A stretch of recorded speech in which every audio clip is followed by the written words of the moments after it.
Huge game this weekend. Massive crowd. They were going bananas. We're talking about Australia versus Argentina. No, nobody was caring about that game. It was all about ABs versus South Africa. Round 2. This time moved south to Gold Coast. Crowd was a bit less, 75%, but they were making a ton of noise. I think both sides wanted to avenge last week's game. I think All Blacks won, but they kind of felt like they lost. And Box, they're just ready to smash, I think. Hulk style. And it was a really good game. It was a high quality game.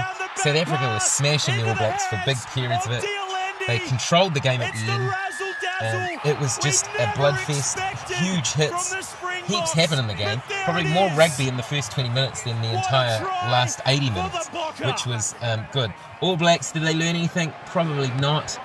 They still seem to have this thing of, let's not have a game plan. Then when it goes to crap, we don't seem to freak ourselves out.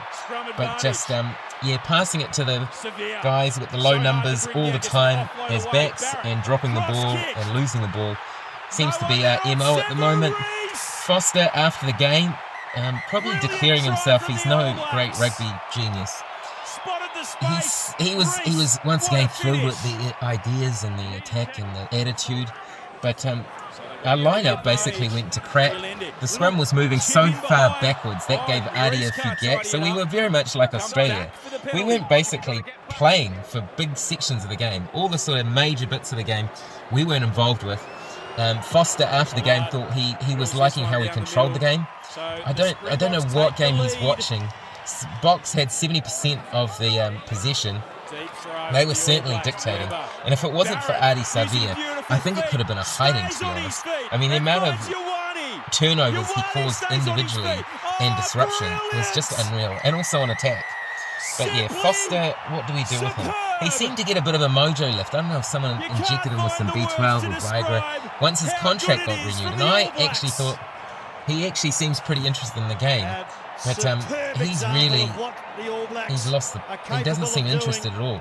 In fact, they never pan to him now. They'll show the coach's boxes, and they used to show every other coach in rugby, and the South African coach, he's got his earpiece, he's going, we did something good. Foster seems like the guy you have to nudge at a wedding just to wake up because you can hear him deep breathing or snoring.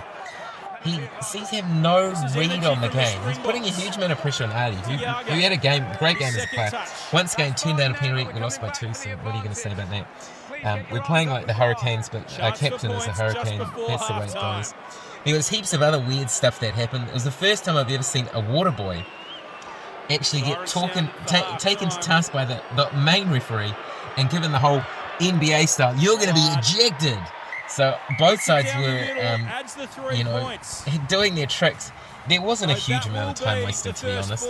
And I was watching the South African feed through a quick on the internet. And last week they were saying they didn't do enough time wasting. And this week they said, we got to do time wasting. And then, of course, it was just a stoppage in play. And the commentators started getting really riled up. Oh, the All Blacks, they're complaining we're time wasting. And look at this.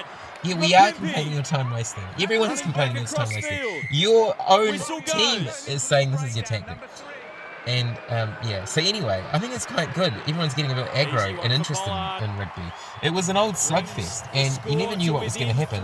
And it seemed like Geordie had won it at the end, again, from an almost identical spot.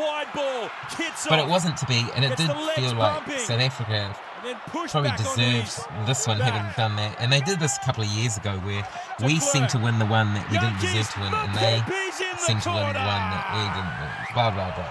But yeah, it was an interesting game. Huge, probably the best tries of the whole tournament on show. So I think Adi would probably take man of the match for me because Khaleesi got injured, but he had a huge game as well. And Frans Steyn came on for 10 minutes. He's got big. He's like the Val Kilmer of South African rugby now. He's got a bit porky, but his skills are amazing. And at the end, actually, he went for a 60-metre drop goal.